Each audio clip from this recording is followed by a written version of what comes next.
talk Hi to. everyone, here's what's bothering me today. We have a new show, which means there's probably going to be some hiccups and stuff, but graciously here as our guest today is, hey, it's Vadim. And so, hey, look, it's Vadim. Hi, thanks for being here. You're welcome. Hey, it's me. And thank you for having me. How you doing? Doing all right. Thanks for being here. I know it's probably by the Absolutely. time this goes up old news, but congratulations on 100,000 subscribers. Oh, thank you. Yeah. Unfortunately, I mean, I'm psyched. That's been a long time coming, but the one, I mean, I think you know, because you tweeted about it, but I have a recent video. For those of who don't know me, I have a channel called Hey, It's Vadim, and I did a video on Lauren Southern. And because the subject matter is kind of harsh, it's about Christchurch and things like hate group. It's basically about the absolute scum of the earth. um, Good fun and stuff, you know. what? Yeah. And so my point is that that video got buried. So I got like a nice influx of subscribers, and then so because the video has just been buried by the algorithm. So go check it out because it's among I think it's my favorite video that I've done. It's Anyway, it is. I'm just babbling and babbling right off the bat. So rude of me. No, that's okay. I agree. It is a very good video. I also really enjoyed the ones thoroughly taking down Tim Pool. Those were very entertaining, and Thank you. I will come back to those as we talk more about YouTube and how you came to have this channel. But I kind of want to start at the beginning of that journey. Like how do you how did you start on YouTube and then become the like leftist internet cat dad of the internet? That's a good question. I don't know how familiar you are with the sort of like journey of my channel. That sounds really pretentious, but you know, I basically rebranded the channel, even though that I was going by the name Hey It's Vadim within my videos for a while. I used to have the very same channel used to be called Creationist Cat, and Okay. and the channel was, I mean, I I loved Creationist Cat. I did it for years, and I loved the character, but it was dated in a few ways because it started out as like an atheist channel, and I used to call it a skeptic channel. But unfortunately, and I'm probably going to make a video about all of this that kind of chronicles like the several years that I was not just doing Creationist Cat, but I mean, like, it's no secret the fucking atheist scene, both online, offline, especially online, and those who called them skeptics, all of that shit went down the toilet. Um, I mean, especially the so-called skeptics, but definitely as well the what you call it atheist scene, to the point where a lot of people don't even realize that at one point it was all right. Like, it wasn't it when I joined it, like I actually, to tell you the truth, part of it was because I've always liked doing politically minded videos, and the character was this, it was an actual talking cat that had kind of a voice like this. This is Chris, this cat right here. He's an idiot. He was sort of like a cross between Homer Simpson and, say, Stephen Colbert in the era of the Colbert Report, you Right. know. Just an idiot who was always like kind of sure that he was right, and he was zapped by God through the internet. A lot of it just although it's awesome, it's a little dated. And so, yeah, over the course of doing that, the whole scene actually kind of quickly started getting more and more toxic, and I did not like it. But I started making those videos because at the time, and I guess I'm more left wing now than I was then, I did think, like, I like political humor, and I kind of like getting in political messages through my work. I've always wanted to kind of bring people to the left, even though that I would say, again, like, my politics have gotten more left over time. And so I thought, this is a good vehicle. This is a good way to kind of do that. And, there are videos where I explore, things like abortion, and of course, a lot of it was through the lens of religiosity, but I still do think that religion has like a big kind of like thumb over humanity. I've never had like a problem with those who like really my only problem are fundamentalists and anyone who's trying to dictate their religion through law. That's like Right. other than that, like, I'm not, it's just, I get a little, I get, honestly, I get a little self-conscious when I talk about it, because I think there's a lot of presumptions that people have about atheists, online atheists, because for good reason. There's just because so of what many, it was like back then. yeah, and what it's like now to an extent. I mean, like, I suppose maybe it's starting to get better, but it's just, I don't know. I mean, I'm sure there's plenty of people in the scene that are perfectly great, but it's just not something that I want to have much to do with these days, even though I'm very much an atheist. Just because, I don't know, maybe some of it is just bad experiences. I mean, I know what you mean, because like I've had a similar kind of experience, especially in my teen years, when unfortunately a lot of like the atheism of the time was also about, targeting Islam because of the various wars on terror that were happening in the Middle East. And so I remember learning about like, Richard Dawkins and Christopher Hitchens, and I think Sam Harris even like came upon my radar when I was a teenager.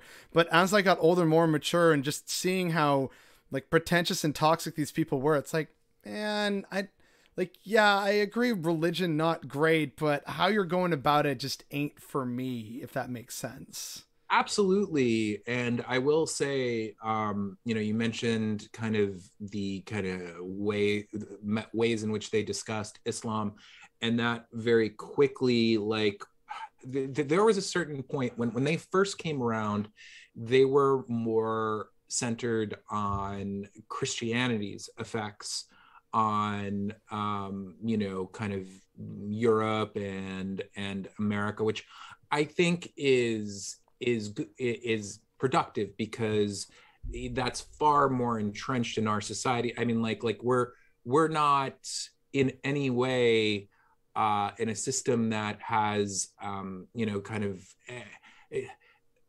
Islam has no real kind of like how could you say control over our daily lives, living in a Western nation for the most part. It really doesn't. And I've pointed this out before, is conservatives have a more real and present impact on my daily lived experience than like Muslims and Sharia law ever do or ever will, just because of the nature of the country that I live in. It's a settler state. So like just seeing that kind of like, yeah, sure, I take issue with aspects of Islam just as I take issue with aspects of Christianity, Buddhism, Hinduism. Like, I have issues with these things, but I also don't fundamentally disagree with that as part of someone's history, family, tradition, culture. It helps give them a sense of purpose. It encourages them to do good acts. The problem is when they want to mandate things or, shout at people who are getting abortions. Like, it's like, okay, whoa, hold on now. You know what I mean? Sure. I 100% agree with you. And it's like, I have friends of practically every religion. I mean, very good friends who are religious to varying degrees, who I would say are 10 times smarter than, a great deal of atheists that I've come across. And so there's this perception that people have of atheists just kind of being like lame and overly judgmental. So over time, I kind of started like just making my videos. I mean, like probably by around 2016, 2017, I was not infusing religious topics into my videos. Okay. And also just like there were aspects of the character that were kind of inherently tied to I made it kind of like as atheist free as I could, again because just like what you were saying about Islam and whatnot. Like, I mean, it's just one example of many in the ways that they could be incredibly toxic. And I remember like when the discussion kind of shifted to Islam, it just like that was one of the indicators like, oh, I don't like where this is going. Right. I think the first thing was, I don't know if you remember this, but there was this mosque that was built near Ground Zero in New York City. Yeah. And it's like, this was like a pretty moderate, but like there was nothing kind of like radical about this particular group. It's kind of like like it should be the type of Islam that atheists would want to foster. You understand what I'm saying? Like, but there, yeah. I guess in that sense, it's like the kind that people would be a little more understanding or sympathetic to in the West, considered the like combination of Orientalism and weird imperial, like civilizational Sure. imperialism and the whole, the Crusades, Deus Vult and all that. Well, like, I mean, I just think like these were secularists, like I think that we should be in general like allies to those who are secular religious people, because then they understand that it's not anyone's place to kind of interfere with our laws with religion. But my point is, I'll just kind of, because there's no need to kind of talk about this for too long, but that might have been the first thing that kind of started sparking the debate about Islam within the atheist community. And there's just all these people just like up in arms about it, like, oh my God, there will not be a mosque near Ground Zero. And it was just funny because you had all these atheists kind of talking about Islam and in kind of close to the same way that, I don't know, that like a conservative right winger would. And so my point is just I'll wrap this up.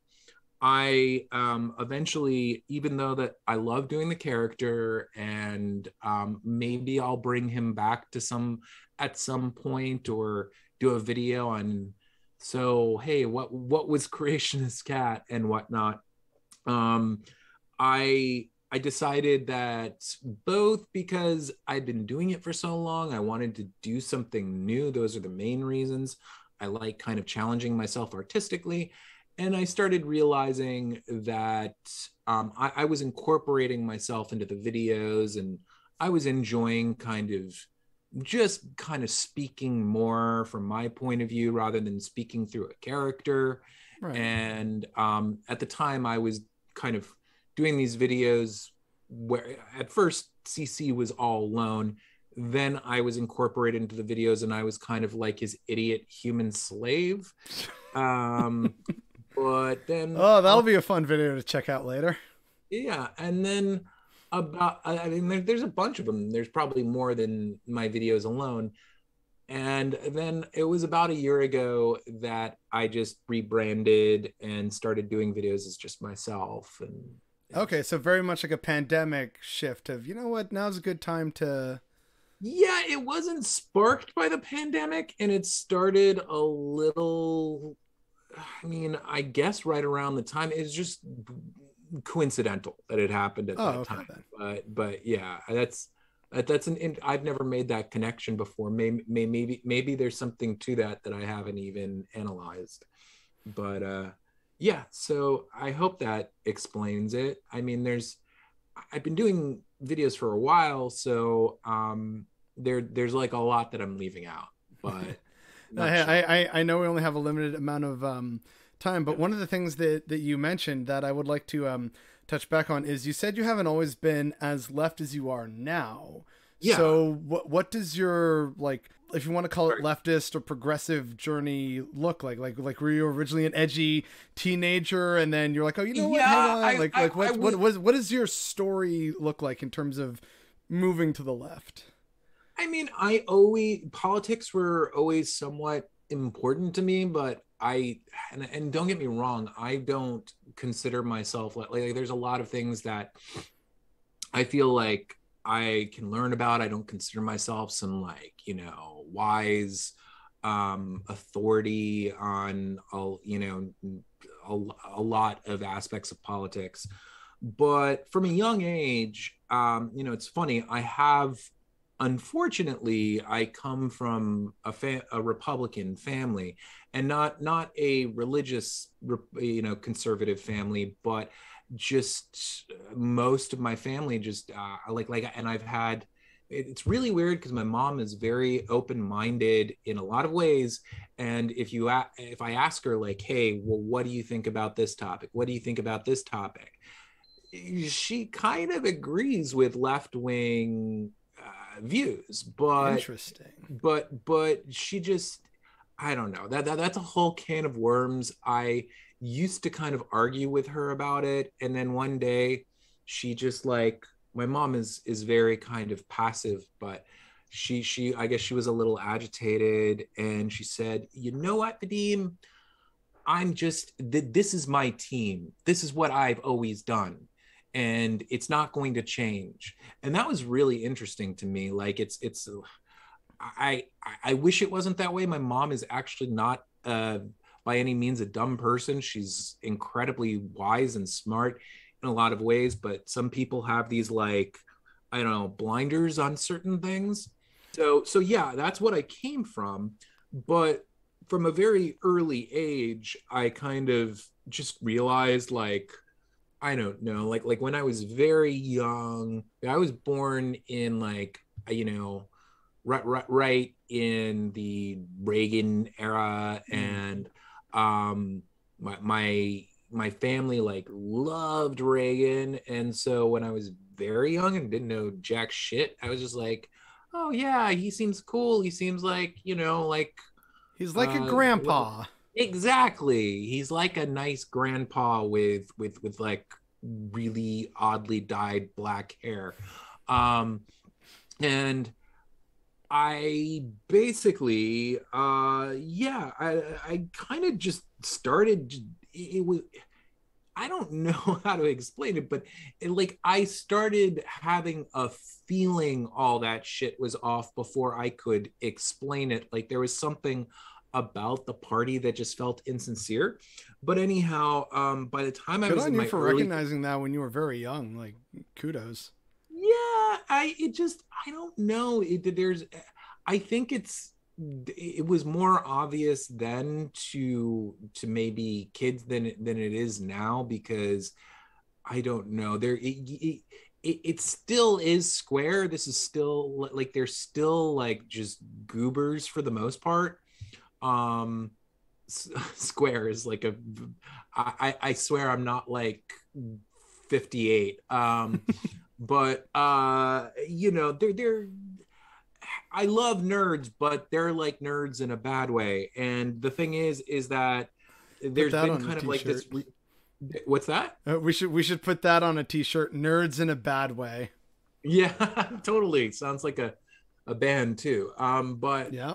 my point is just, the to a certain degree, right wingers have done this like optical rebranding. They're still about the same thing that they've always been, but like on the surface, to some, like, it's a mixture of how you have some Republicans who try and look like hipsters and shit, and the whole like Paul Joseph Watson saying conservatism is the new punk rock. My Yeah, point is, yeah, oh yeah, it's all cringe. It's all cringe. yeah. It's all To me, it honestly reminds me of that meme of Steve Buscemi dressed as a skater boy. It's like, how do you do, fellow kids? It's like, absolutely, get out of here absolutely. with that. Come on. I think all I'm saying is that I think that had things been like that then, my radar would not have gone off so quickly. But it's just like back then, and they still are, but back then it's just like all Republicans were just totally tightwads in every single way, and they really stuck out, and they were also more obvious. Like I'll say something that is kind of, it's not really personal, but it's an odd thing within my life. But I found out early in my life that my biological father, that I've never known him. And the man who my mom married, they divorced early, but I knew him a bit, and he was a really nice guy. I found out that this man was gay. And my mom had purely just married him because she didn't want to have a child out of wedlock, because I had old-fashioned grandparents. And so gotcha. So like that's when you put the whole thing together and say, no, see, here, the spectacle means it's legit now. Yeah, and the reason why I'm mentioning that is because so I knew from an early age that being gay was just fine. And and I loved my dad, even though that I didn't, even though that I don't know, I mean, I didn't spend a lot of time with him within my life because he lived in another state and whatnot, but I talked to him every now and then and whatnot. I just thought he was a great guy.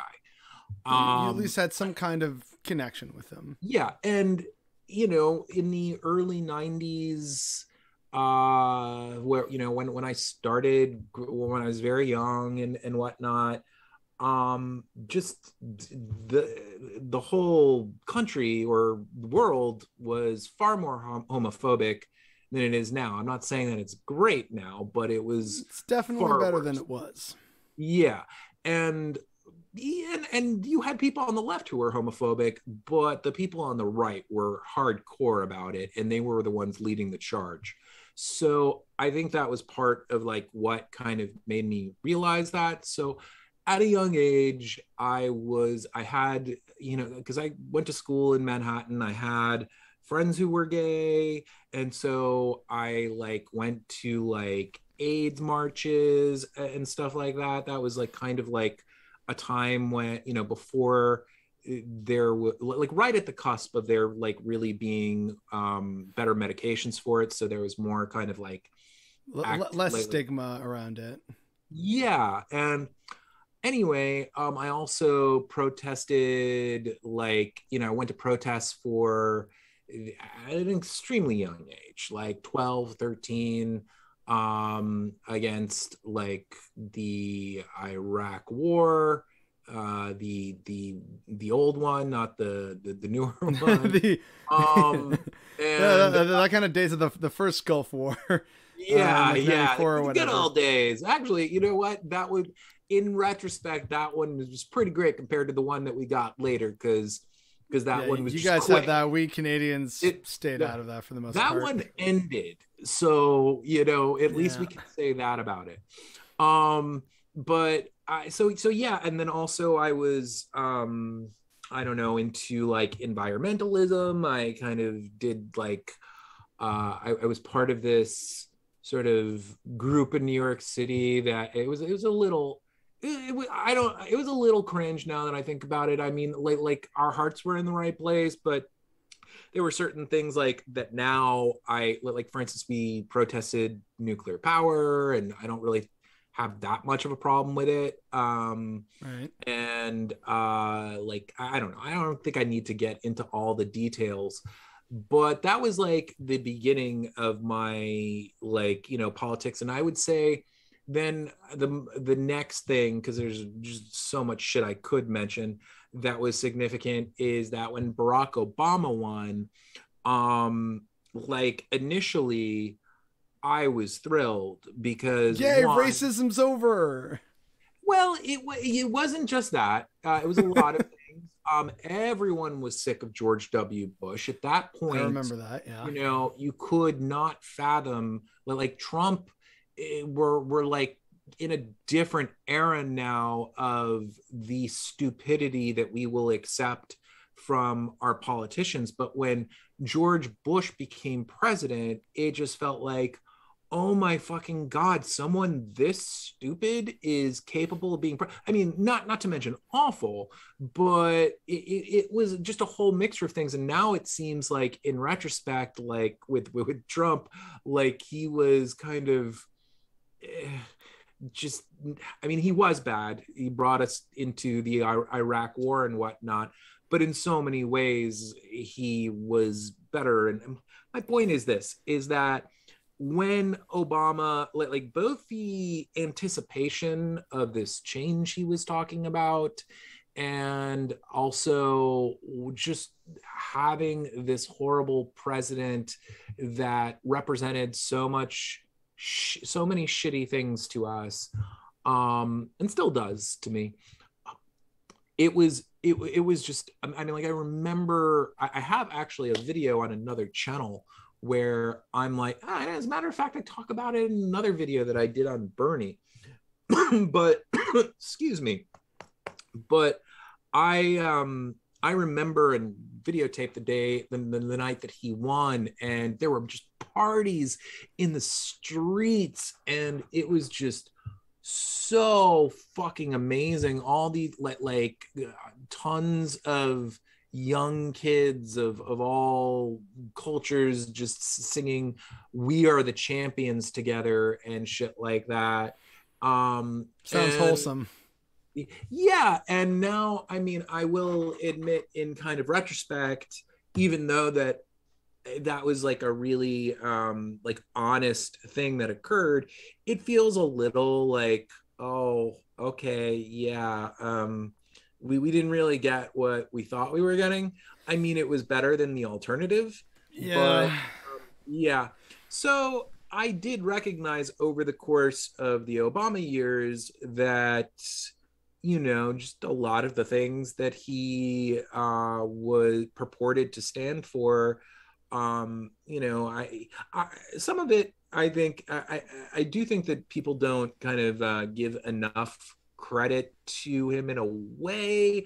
I think that he was obstructed more than some lefties like to kind of admit or realize, but at the same time, there's a lot of shit he could have done that I think he didn't. Yeah, he insisted on working with Republicans, and I remember even back then thinking, dude, no, these people are not going to work with you. You at this brief moment in time, you control the critical halls of power. Just get it done. But it said, nope, we got to actually work with the opposition because we're principled like that. And I'm thinking they're going to destroy you. And sure enough, they did, unfortunately. It's really difficult to determine when you look at his presidency, just because he was smooth. He you know, in terms of his communication skills and how he could kind of his optics, he was just really smooth. And so I think it's difficult to determine how much of that is kind of lazy political maneuvering or kind of, you know, fecklessness, and how much of it is, you know, and when I say fecklessness, I mean just kind of, you know, his lack of really taking the bull by the horns and getting some things done, getting more done than he could have, and you know, addressing a lot of the things that he said he was going to do. What were you going to say? No, I was just basically saying, like, yeah, I tend to agree with that in terms of, I feel he definitely had more opportunities to act and to do more. As I've talked about before, my real point of like adult radicalization came after the 2008 crash, and Okay. basically nothing positive changed. And just Yeah. seeing and learning and becoming more politically aware and everything, and seeing how Obama was in many ways just a continuation of bad neoliberal policies and politics. He Sure. expanded the drone warfare, for instance. So Mm. Yeah. there were things like that, which for me were kind of, man, come on, you could be doing so much more. And that kind of pushed me more towards the, yeah, you know what, can't really trust political leaders to do stuff. Gotta kind of do some of this on our own, as it were. So yeah, so like you sort of like many of us, I think a lot of us, no matter where we were on our political journey, saw the election of Obama as like this really good positive thing, this great step forward for America. Yeah. Obviously then like we saw the backlash and we're just like, wow, people really can't handle a black man in a position of power. And then as time that went was on, we definitely saw, okay, yeah, now we're getting kind of disappointed. So I'm not going to try and take that away from everyone. Like, you know, we're all young and it was, you know, a historic moment. But I think that, yeah, that's probably something that a lot of people can share, of initially being excited and happy and celebrating Obama's win. And then by the end of it being like, man, you could have done more. And now we have like this racist painted howler monkey in the White House now. It's Yeah. very sad. Yeah. I sometimes question, how much that getting Trump had to do with. I mean, I do think that if like Obama just really did provide even half the change that he kind of purported to, or That he campaigned on. yeah, that he campaigned on, that we probably wouldn't have gotten Trump. Yet at the same time, I don't kind of, I think it's kind of a complex issue. I don't know if we want to go into that, but I'm just saying that I see both sides of it. I don't necessarily think it's like all on his shoulders, nor Hillary Clinton's, even though that I don't think she was a great candidate by any means. But my point is, like what I'm leading up to and all this is, of course, Bernie sort of was a game changer in a whole set of ways. I was always aware of him as a congressman, or maybe not always, but I mean, not congressman, a senator.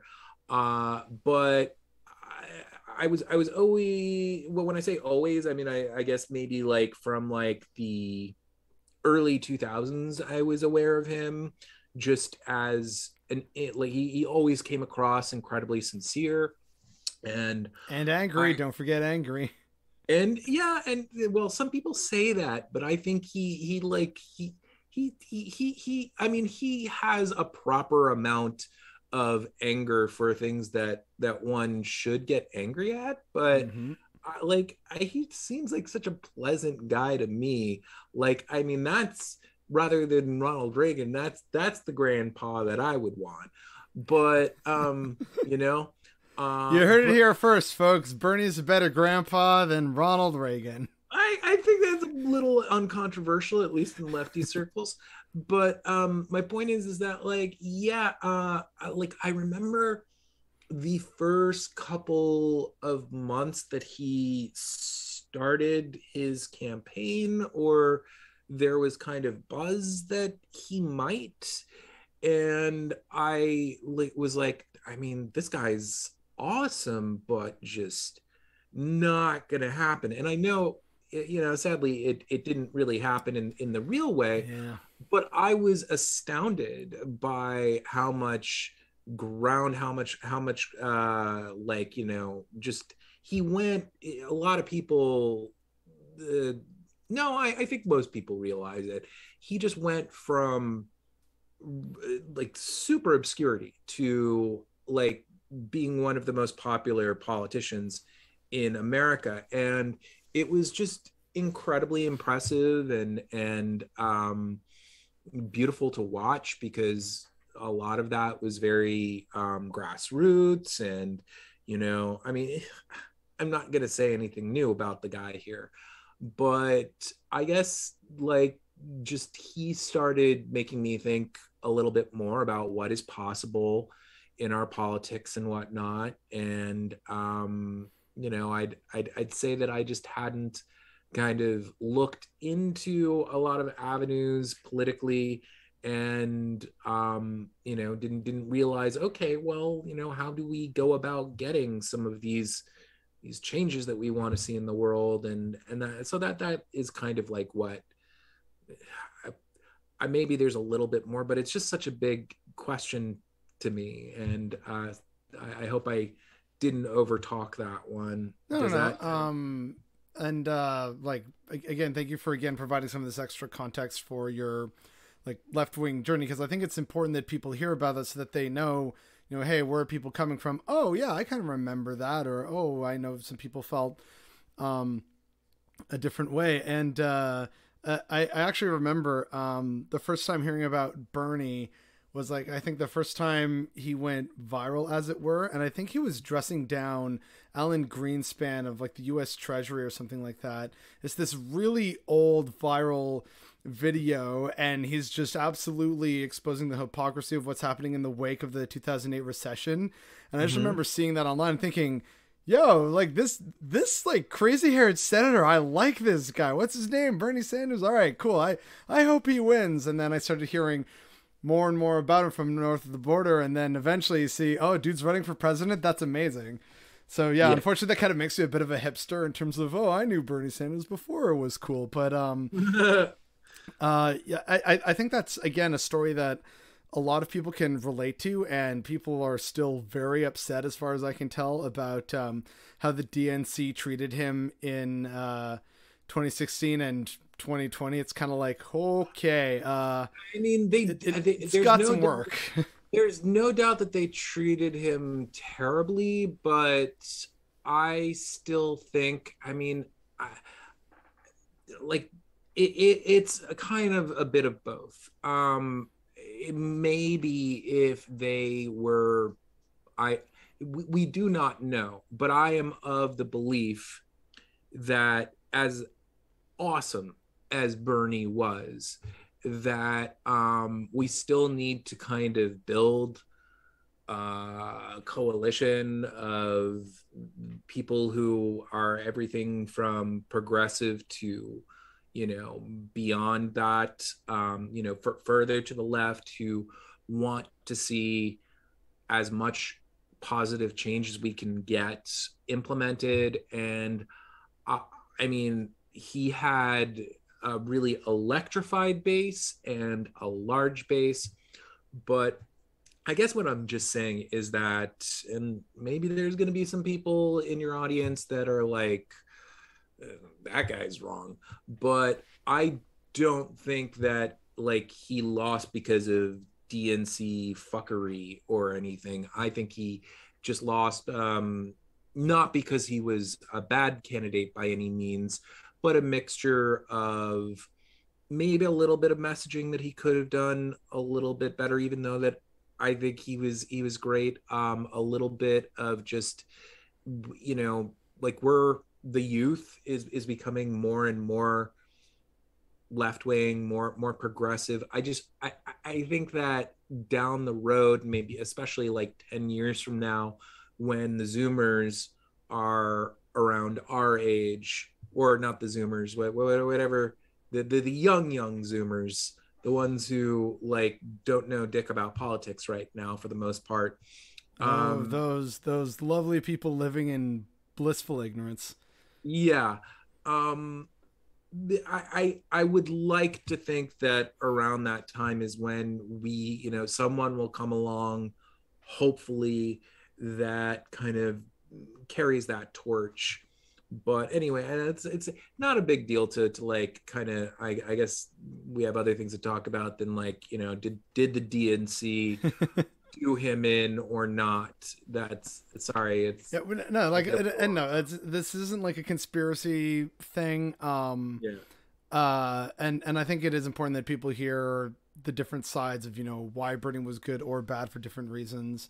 And yeah, I like don't think as an outsider looking in, it does feel like, unfortunately, even though he was very popular with, you know, our generation and below, there's still a lot of people who are fully subscribed to this, like, current status quo, peak liberalism, whatever you want to kind of call it. And so they saw that, like, no, see, like, it's more pragmatic and reasonable to go for Hillary Clinton or for Joe Biden, right? Like, there is a part of me that understands the current, like, capitalist heartland, if you want to call it that, that is going to see someone like Bernie Sanders as a little more uncomfortable rather than someone who maintains the status quo, but also says that Black Lives Matter, if that makes any sense. Sure, sure. It's hard for me to get a finger on the pulse of those who like, I mean, who are these people who are genuine fans of Pete Buttigieg? There was just I don't know, man. There's a Netflix not Netflix, an Amazon like Prime some kind of documentary on the guy that looks like fucking styrofoam, like the equivalent of cinematic styrofoam, because he's like just like a cardboard box of a human being. He really, I mean, it's great that we have a politician who is gay. That's some sort of progress, but it's just like that's the extent to which he is anywhere near interesting. He's just like, it's so weird because he's just like, he looks like he came off a fucking assembly line of like a neo-liberal candidate.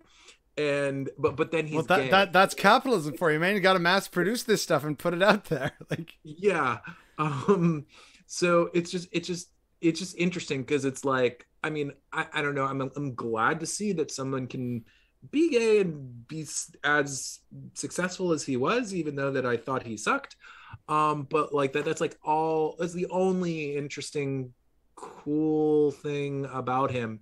I mean, I hate that we live in a society where I have to say, like, oh, it's cool that he's gay, but it's only cool because, like, you just never would have had that 10, 15 years ago, I don't think.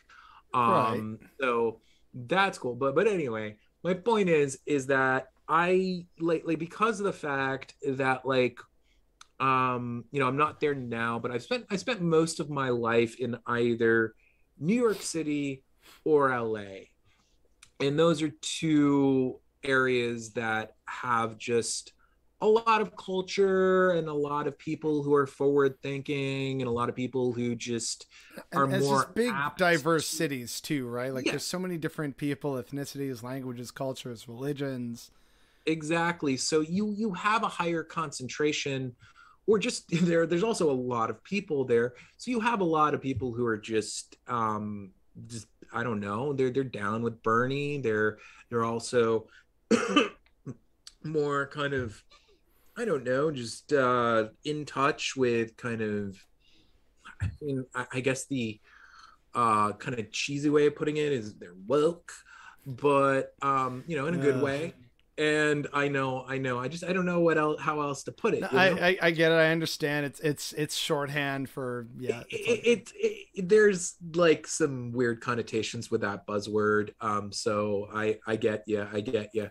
But anyway, so I don't fully understand, even though that I get that it's most of left-wing America at this point still. Those who like, where like just very cookie cutter, boring, and ultimately candidates that probably won't get that much done, that at least in terms of things that we need to get done are appealing to. I don't understand those people. So I mean, I still don't fully understand many aspects of America and its society. So, like, again, thank you for providing some additional context to that. I have American friends and family. In fact, actually, some of my family live in the New York area. They're just across the harbor there in New Jersey. and I got some Cool. family in Florida and in various parts of California, and then I got What part friends of like Florida? Because all over the whole place. I happen to be in Florida these days. That's like, I don't know. I've been laying low and Hiding from Ron DeSantis. oh, it's that? Hiding from Ron DeSantis. Yeah. As much as I can, and like all the politics. I mean, it's no secret. Florida is. I mean, there's a reason why. Florida Like, is Florida. yeah, it's weird. The thing is like, I think with the advent of the internet, people realized, whoa, Florida is this really weird fucking place where like people do bath salts and cannibalize. I mean, that's a horrible thing to bring up, but it's just the first thing that, like, I mean, the reason why I bring it up is because it's just like, okay, yeah, you see a story like that, and it's like, okay, Florida, it's a meme now, but it wasn't when I was a kid. Like there was, like when it was a little kind of before my time, but there was Miami Vice, and it was just kind of seen as kind of like this cool place, and maybe like also a place that old people went to die. Yeah, that's Florida in Canada's eyes. Yeah, it's like lots of the old people go down there, spend their winters there, and then they come back up to Canada. We call them snowbirds here. Right, right. Yeah, no, I know that term. And yeah, it's just interesting. It used to be sort of like Kansas, or I don't know, certain there's like a few Midwestern not countries, what the fuck am I talking about? States that used to have the mantle of the weirdest Right. in America, and now it's Florida, and I live here, and I get it. It's just like, yeah, you have a lot of that, and then you just have a lot of weird stuff, and you get a lot of weird stuff in New York City, but it's a different flavor of weird here. Yeah, I've actually been to New York City before. Absolutely loved it. Yeah, Always had a good time. best. It's the best. Yeah, I agree. Like New York, greatest city on earth. Always had a good time there, and like you said, it's just got its own vibe to it. So what was that like then, growing up in New York? Because I know we've seen like memes and movies of kids and growing up in New York, or on the tough streets of the Bronx or whatever it is. So what was your experience like growing up in what's often seen as like one of the like world's greatest cities? Well, it was truly amazing. I had kind of the best of both worlds because I would commute into New York City from Long Island. Long Island, I don't know if you know it, but it's I'm a geography nerd, so yeah, it's like you got Brooklyn, okay, and I think above that is Queens, and then the further east you head, the more like white and waspy it gets until it becomes basically like borderline New England, and there's like Manhasset and stuff like that. And I had a decent amount of friends from Manhasset. I mean, that was probably about 25 minutes away. But my town, it's so small that the train station, it closed down. Like they stopped stopping there because there were so few people who kind of like lived in this little. It's called Millneck, and careful, don't dox yourself. Oh no. Well, I don't live there anymore, so they can't find me. But it's this insanely beautiful town, and it was also incredibly rich. And when I say that, I have to like qualify that my family, we were probably the poorest family. I mean, we were by no means poor, but we were by the standards of the town. Yeah, my grandparents bought that land when it was just developing. And so it kind of became this really rich area around them. And they did okay, but we were like middle class in terms of how much we made. And then there were just like all these millionaires in the area, and it was a little weird for that. But it also, I don't know if you've ever seen the movie Trading Places with Eddie Murphy. And do you remember? I love that movie. Yeah, it's fantastic. In the beginning, there's this like crazy mansion that the two old men live in, and it's been in a bunch of things. It was in Mr. Robot. It's just been in a lot of entertainments because it's just the whole not just that spot, but there's a lot of places like there's this movie called The Money Pit with Tom Hanks. Oh That yeah, like, I haven't seen that film, but I've heard of it. Yeah, a lot of it was shot in. As a matter of fact, he in a not creepy way, according to my mom, he told my mom he they were shooting something at the train station, and he said to my mom, "You're a very beautiful woman." So that's Okay. yeah, that's kind of neat. It's like thank you, but also like, am I about to be in trouble? Like what? This is like late 80s we're talking about here, Okay. so it was a different time. But and it's Tom Hanks. I think like if anyone can get away with that, it's he's also kind of like a grandfatherly or fatherly type. But anyhow, I lived there and I would commute to this school called Professional Children's School, which was, oh man, that's like I had so much culture in that school alone because it was a school that a lot of people mix it up with the school in Fame. It was a few blocks away from there, and I had a lot of friends who Huh. went to that school. But this school was a school where if you like, I was an actor at the time, and I was auditioning, and I did some work and stuff. But like the point of the school was like if you were to either get a series, or if you were say we had a lot of students who were like from Juilliard and stuff. It was kind of crazy because a lot of those kids. You can stop me at any time because I could just go on and on about this, but there were a lot of kids who were Asian, and when I say that, I only mention that because they literally were like these prodigies from various Asian countries that they were the kind of kids who from the time they were like 4 years old started playing the violin and would be made to play the violin like 8 hours a day, and Oof. they would be like 13 years old and be like headlining at Carnegie Hall Wow. and stuff like that. So you had kids like that. You Yeah, had I get what you're saying. you had like, I mean, like, God, I don't want to sound like I'm not bragging here, but it's just weird and interesting. Macaulay Culkin went there. Right? Did you ever meet him or? Oh yeah, yeah, yeah, yeah. That's I dude. That's street cred. It's like, hey, I met the dude from Home Alone. dude, not only did I meet him, but I threw eggs at people outside his apartment window.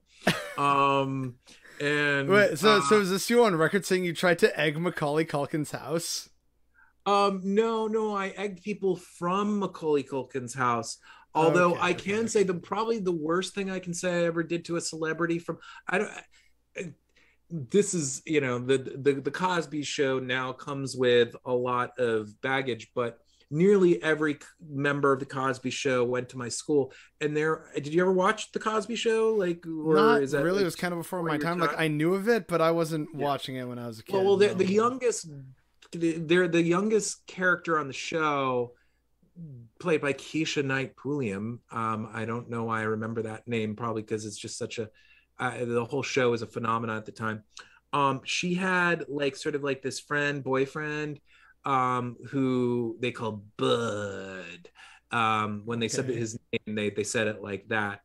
And there was this kid, Deion Sanders, who played Bud. And he's also, have you ever seen Delirious, the Eddie Murphy stand-up film? Yeah. He played young Eddie Murphy in that in the very beginning. Okay. Okay. Yeah. Yeah. Yeah.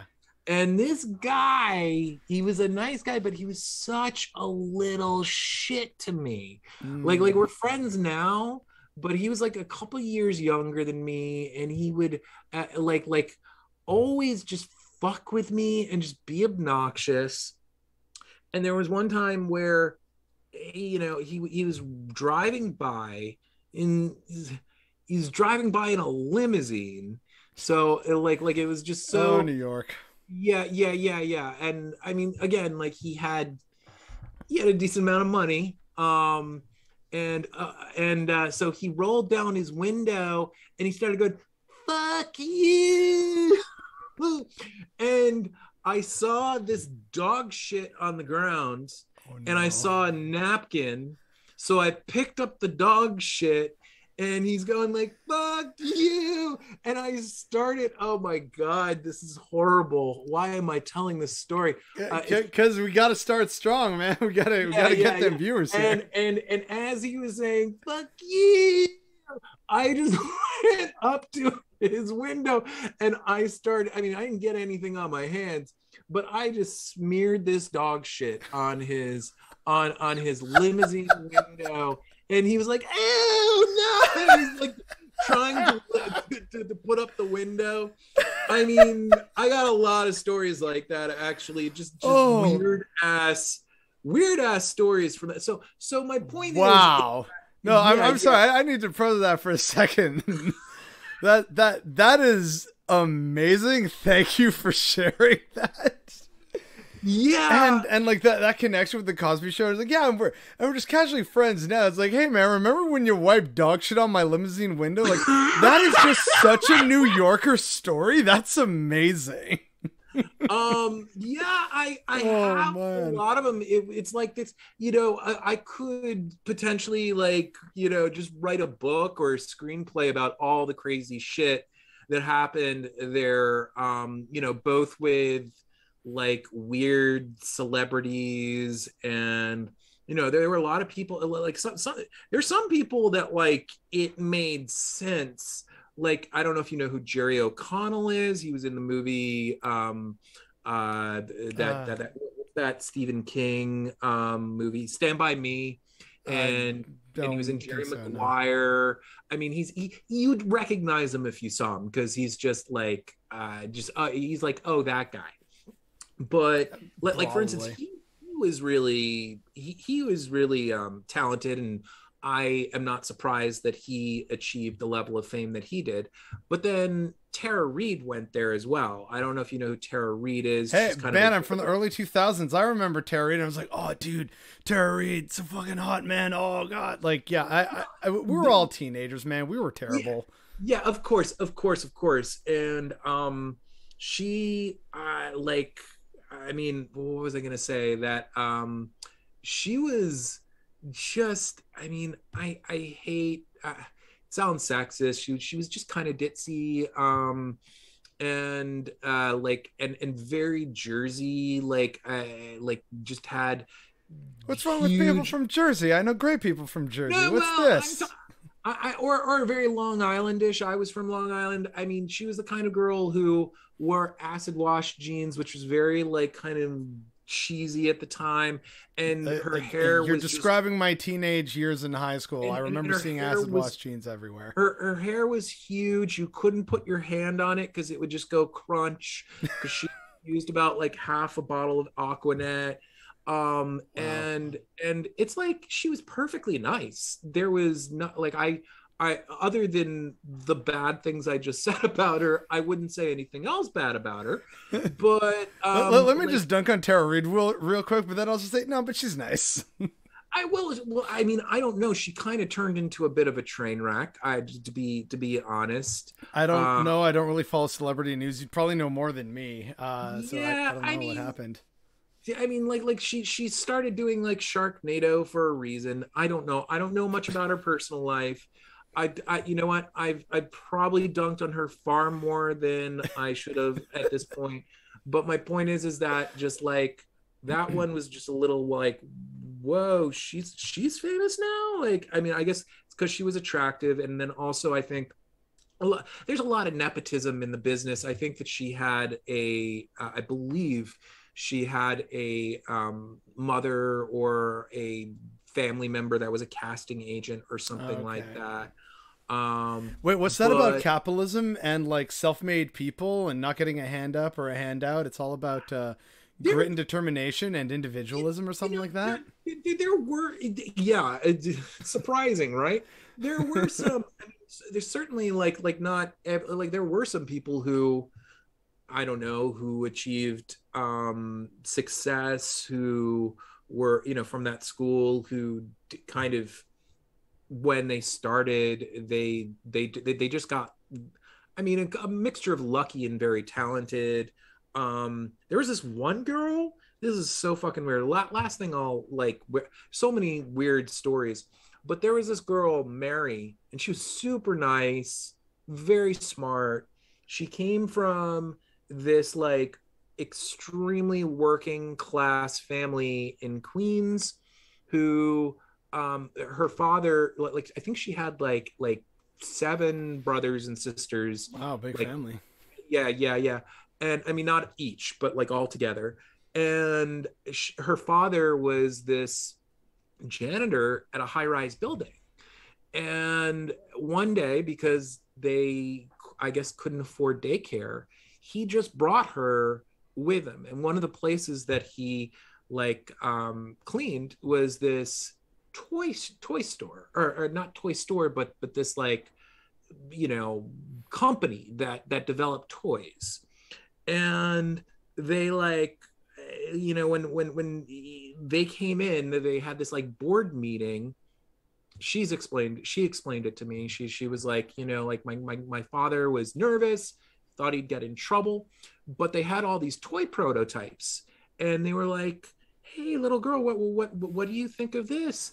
And so she gave them all this advice on 3 different toys. They took all of her advice, and all of the toys did really well. And one of the toys became the biggest selling toy that they had ever had. And she was like, I like this, but you should do this to it. And wow. It was weird. It was this thing that it was this cloth thing that you could put a giant balloon inside of, and so it would make a giant balloon into it's weird. I would never know about it if she. My point is that they hired her as a a consultant for the company. And this is when she was very young, I mean, yeah. She was practically a toddler when this first happened. And then by the time that she was in 7th, 8th grade, she was getting a decent salary, and they were giving her all this, again, just kind of she would say hey, do this stuff with toys. And by the time she was 15 or 16, she was literally making hundreds of thousands of dollars a year at this company. Wow. Yeah. And it was just just all these different kinds of weird, and weird in a good way, just unique people, a lot of artists and whatnot. So the reason why I mention all that is that it's I wouldn't say that my New York experience was I typical, had much kind of violence, or I wasn't subject to much crime or anything. And I just at a very young age, my mom kind of let me do a lot of things, so I would just go to see all my favorite bands at the time. Nice. And well then one of the things we can talk about then, just all the different films you mentioned. I'm getting kind of the vibe that you're a bit of a film buff. Yeah, I'm a huge film buff. I'm a super nerd, and I can potentially bore people with my love of movies because I just okay. Well then let's have a little bit of fun before we we start wrapping up some of this stuff then. And first, just to quickly go back, because you were saying see some of your favorite bands. So who are some of your favorite bands? At the time, I mean, it's funny because they really had a short shelf life, and when they came back, I'm not a fan of what they did when they reunited, but Jane's Addiction was a huge. Okay, all right, The I the the remember that. Pixies are one of my Yeah. the Pixies remain one of my all-time favorite bands, and I saw them back in the day, like live, like probably 6 or 7 times. Oh, Um, I mean, I I do like, I wouldn't say that Nirvana is one of my favorite bands, but I did get to see Nirvana in a small club oh man. when I was very young. I'm trying to think, like, I mean, I've seen, like, I saw tons of bands that I loved. PJ Harvey, Okay, yeah. Isn't she uh, isn't she married to Josh Nick Homme of Cave. Queens of the Stone Age now? Or did they Oh, break is up? she? I Is she? I mean, think. I, I, I Like I don't know if they're know still that together or not, but like I recall at one point being like, "Oh, all right, I did not know that, and that's cool as fucking hell because I love Queens of the Stone Age, same." and that's a really interesting kind of, like, because like their sounds are very different, even though they're both amazing. Like, I love Queens of the Stone Age. They it's perhaps the best stoner rock band ever. For me, It that still remains Caius, which is the band that came before I Queens of know the Stone Caius. Age. I know Caius. Yeah, yeah, absolutely. Caius was cool. But I agree, Um, Queens of the Stone Age are amazing, phenomenal. We don't have to disagree on that. Just the yeah, like, what's the best stoner rock is like for me in my heart of hearts, I got to say Caius. But again, like Queens yeah. of the Stone Age is right there and just like the clear successor in my opinion because of like Sure, everything that sure. happened. So I'm trying to think of other bands that, like, exclusively I saw in high school. I saw Sonic Youth a bunch of times. Hey, all right, dang, look at you Sonic Youth getting to is. see all these great bands. Oh yeah, yeah, definitely. I actually Perks of being in New York, I guess. here's another weird story. One of my best friends All right. is. Have you seen Teenage Mutant Ninja Turtles, the original? I'm a 90s kid. Of course I saw it. Okay, so the kid in that movie, Dan, or Danny, he goes by Okay. Danny, and then at the, like, one of the, I think the final line of the movie is, it's really weird that it ends on this, but it's like, he and his dad, who's like the boss of, I forget the reporter character, April O'Neil. yeah, April, of course. um there's this kid who's like gets mixed up with the Foot Clan, right? And he wears a Sid Vicious t-shirt. And by the way, I bought him that one of the Sid Vicious shirts that he wears in the film for his birthday, and he wore that in the audition, and the director told him that him wearing that shirt solidified everything and made him want to hire him. So Oh my god. I'm somewhat responsible Okay. for that, for that pop culture moment, Man, we are as getting it is. so much pop culture like Yeah, knowledge and background info here. This is amazing. yeah. So he's still one of my best friends, super hilarious, great guy. And he really hates it when people bring up Teenage Mutant Ninja Turtles, even though that he loves it, like he loves the experience. He's like very shy. Tired He'd of it hate, now. yeah, he'd hate that I'm talking about it right now. He's just, it's not even that he's like he still like is very proud of all of that, but I don't know, he's just a very private person. And yeah, so it's strange. But anyway, my point is this, that there was this place called, it wasn't the Bowery Ballroom, I forget the name of the venue, but Sonic Youth was playing there. And like, we went to go get tickets, but there was nobody at the booth. This is like during the day of the show, and like the doors were just open, so we just like walked in, and they were doing their sound check, and we just sat there. We knew that like that we shouldn't be doing that, but we were like, let's just hang Yeah, out if we let's see if we can. can get away with this. Yeah, yeah, exactly.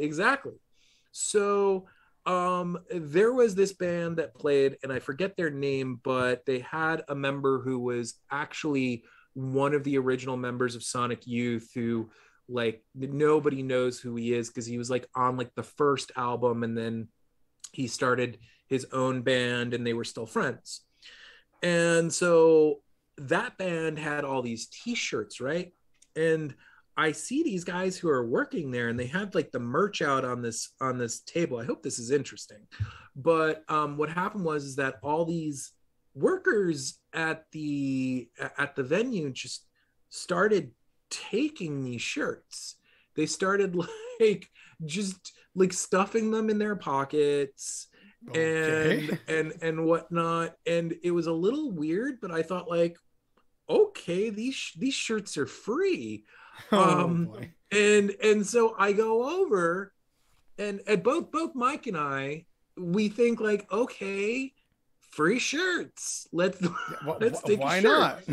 not? So we take these shirts, and we're just hanging out with these shirts, like, you know, we're not supposed to be there. And like we see, like we look over, and we see like they see the merch, and they are worried about it, you know. The band is, and they start talking to Sonic Youth, and like we're like, oh shit, we probably shouldn't have taken. So basically we go over, and we were like, hey, we have a shirt, like we want to give it back to you. And they were like, what's going on, like, do you, what happened to the other shirts, like there's so many gone. And we were like, well, we thought it was okay to take them because just they took like 20 of them. Wow. And like they, so they got the shirts back. But then Thurston Moore and Lee Ronaldo, who are the two guitarists from Sonic Youth, they were there with the band, and they came up to us, and they were like, hey man, it's really cool that you were here, because like, you know, like merch is kind of like one of the main ways that these bands get money, make money. And like, we, you know, if you weren't here, just we we wouldn't know what happened. And so they didn't get, like, we were also afraid that they were like, what the fuck are you doing here, like get out. Yeah. I mean, understandable given the circumstances. You're aware, like, we probably shouldn't be here, but we are, so like fuck it, carpe diem. And then you know, so they were happy that we were there, and they kept on kind of checking in with us like, hey, how's it going, guys? And so we just stayed there. We never paid money for our tickets. And then later that night, that was actually the first time, and I was very into this. God, I really hope I'm not boring the shit out of your viewers, but that was the first, like, people were stage diving at that concert. And that was the first time that I ever stage dived. And like, I'd never actually seen it before. This is like, again, before like the Smells Like Teen Spirit video. And also, I forget, there was a Pearl Jam video. Like there were a lot of people don't realize those two music videos ruined stage diving and moshing forever, because there was this whole moshing and stage, like it was just this thing that people, they knew how to do it. Like pits turned into these like death traps where if you went into them, like you'd get your skull smashed in. And that's not the way they used to be. Like people would go crazy, but they would kind of like, you would try and be aware of the people around you, and if somebody got hurt, everyone would come in and rush like pull in, you up and make sure, like, whoa, someone dropped their glasses, clear space. Like, and it used to be with stage diving, if somebody like dived into the crowd, it was like your duty to help, to keep this person up. And then, you know, I love them, but those bands like made videos where like it kind of glamorized moshing and stage diving, and suddenly you had every idiot that didn't give a shit and didn't know anything about kind of like, I don't know, the unspoken culture code of this the whole scene, like who just were like, damn, I'm gonna like, and people stopped caring. Like people would started like jumping from the stage, and just no one like, they'd get a concussion or something because people wouldn't want to catch them. So yeah, and that's a liability. So okay, now we got to shut it down. But I was in there before it all. God, I don't know how I got on this tangent, but I was doing that shit before, in the glory days, if you will. We get it, Vadim. You're the original stage diving hipster. It's all good. I As a matter of fact, I have a video that is on, more for the most part, this guy Armored Skeptic, who I kind of had that name before for some reason. Yeah, if you know Shoe on Head, that was her ex-boyfriend. But yeah, I have a video called "How Armored Skeptic Flushed Skepticism Down the Toilet." And no, I was not fond of the guy, and I won't go into all the details of that video. But in the video, I have this section which is really just kind of, again, one of these like crazy stories. And now I guess maybe I have to tell the story, but a story of what happened at this white zombie show that I went to when I was a teen, and I ended up kicking Sebastian Bach of Skid Row in the head because he was pulling down people who were crowd surfing and kicking them, and he beat the shit out of a kid who could not have been older than like 14 or 15 max. Wow. So that I just like so messed up. It was incredibly messed up, and he was such a fucking asshole. Like, I don't know if you knew this bit of like pop culture about him, but like he like wore a shirt that said, Raid the roach killer. Instead of in the same font, it said AIDS, and then and so the tagline of Raid was "Kills Roaches Dead," and it said AIDS kills F slurs dead. And so he was like this horrible guy. He gets on stage and he's like, "Next time you guys see this band, they're going to be opening up for my band at Madison Square fucking Garden." And he did a Kiss cover with them. And then he went out into the crowd and was just beating shitheads up. So I literally zoomed in on him and drop kicked him. I'm not a violent guy, but he was beating the shit out of people. He was a big guy. And I it's the most violent thing I've ever done in my life. But he needed that you're willing to admit. Yeah, that I'm willing to admit on camera.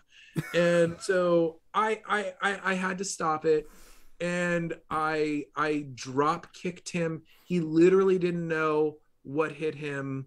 And I just, like, as soon as I hit the ground, I just ran off, and he was clutching his head. I don't. Are you afraid if he sees this, you might get in trouble? Well, I talked about it in a video that has like 250,000 views. Okay, all right, so we're probably fine. So, all right, okay, gotcha. So we're all good. You can print this one. Oh, okay, all right. Again, we didn't really touch enough on like some film buff stuff. So really quickly, like right, like what in your opinion is a fantastic and underrated film that people absolutely need to see? Okay. If you're talking underrated, I was just thinking about this movie yesterday. I mean, like, I potentially could name so many, but one of my favorite films of all time, and truly a film that time has forgotten, is the sequel to Babe, Pig in the City.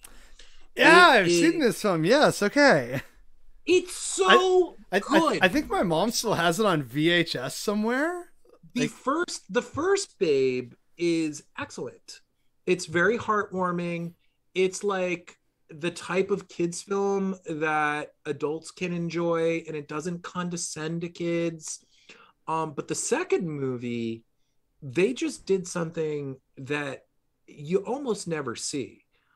They basically they took the world of Babe, and I don't know how well you remember it, but they make it far darker and very surreal. It's still heartwarming, it's still charming and whatnot, but basically it actually has a very like kind of anti-capitalist message, because what happens is I'll have that to rewatch it again. I haven't seen that since I was a kid. Like, I would say that it does, because it like, you know, it starts out with there's a lot of anti-capitalist themes in that, or at least, you know, kind of criticizing capitalism in that film. It starts out with the farm that Babe lives on is like being repossessed by a bank. And again, the movie right, is yeah, I much remember more, like the farm's in trouble and that's why they have to go to the city, right? yeah, exactly. And there's I like, I won't go into everything about it, but there is like, you may like, again, like, I'm kind of movie nerd, so I bring this up because this is also a pretty great obscure movie. I don't know if it's underrated, but it's called Delicatessen, and it's by they also did a film called, it's two French filmmakers. It's a French film. They also did a film called City of the Lost Children. I've heard of that They one, yeah. yeah, and the reason why I mention it is because I'm fairly certain that Babe 2, Pig in the City, kind of picked up on their cinematic vibe, and it's sort of like Delicatessen is like a hilarious, also oddly heartwarming film, but it's really dark and surreal. And so you have this meeting of like this kids movie with just these very adult themes, and almost, it's not like David Lynch, but it's got a darkness to it. And so Kind of trying to prepare kids for what they may face later in life, kind of thing, in terms of more adult themes, also, if you want to call it that. oh my god, there's like you know, there's this scene, I mean, I don't want to Wait, give no away spoilers. I'm not going to give away big spoilers, but there is a tragic event that occurs within the movie, and it's something that you'll rarely see in a kids film, and they just deal with it so well. Like, it's just a great movie. So that's a recommendation. Like, you'll be surprised. It like it, as long as, you know, you just kind of, yeah, it's fun. It's a fun, funny fucking movie. Right. I don't think that like, I really think anyone who gives it a shot, like, some people might just have like a knee jerk, like, what, like a talking pig movie? Are you serious? It's a Babe is a classic. Come on. Yeah. And Babe 2 apparently even very much underrated. Yes, I put it in that category. So that's like, if I just have to name one film, then I'll go with that. But I could name others, you know. All right. Well, no, hey, thank you so much for those recommendations. One of which, thankfully, I actually knew, and I remember seeing it back in the day. But I'm loving that. Like, I'll have to actually go back and check out Babe 2. And I think leaving on that end of it's a remarkably anti-capitalist film, I think that's a really great note to leave on, given all the talk of like capitalism and what we've talked about over the course of like, geez, an hour and a half now. So thank you very much for being here. This was amazing, getting some like dirt and background info on like various shows and actor. Like this was very much fun. Thank you so much for being here. Oh, you're welcome. You're welcome. I had fun. I like, yeah, it was a good time. So then, and thanks to all who decided to stick with us and listen to the whole thing. Have a good one, guys. Yeah, I'm sure I'm gonna get people to say like, hey, like, watch this for hilarious obscure dirt on people. Thank you so much for doing this. This was great. I had a lot of fun. Thank you for taking time out of your schedule, for being here on a Sunday, and being one of the guests on this lovely new endeavor. I'd say that's A good way to wrap up another episode of Progressive Profiles. Yeah. Thank everyone. I hope the rest of your day is nothing short of a nonstop pleasure and a sheer sensation. Thanks for having me.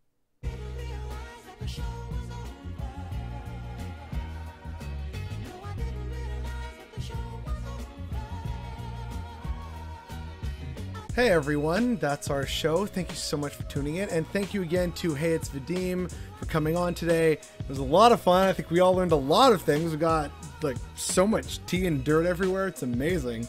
And don't forget, you can find a link to his channel and all his socials in the description down below. And if you also like what I do, yeah, hi, I am the Bothered Boy. I make videos about things that bother me every day. I also do this to kind of lighten the mood a bit. So if that's your jam, please consider liking and subscribing. And also, if you want to continue supporting the show and what we try and do here, we also have a Patreon if that's your jam. Patrons get exclusive content. They also get early access to these and other like long-form content videos. So if that's up your alley, feel free to come stop by. But once again, a huge and very sincere thank you to everyone who tuned in, to everyone who continues to support me and what happens here, to those supporting the content and those supporting me on Patreon. I really just can't thank you enough for your support. It means the world to me. And the fact that once again, I'm still stumbling over trying to find the right words to thank people because I'm new and terrible at this. Oh yeah, that's definitely what's bothering me today.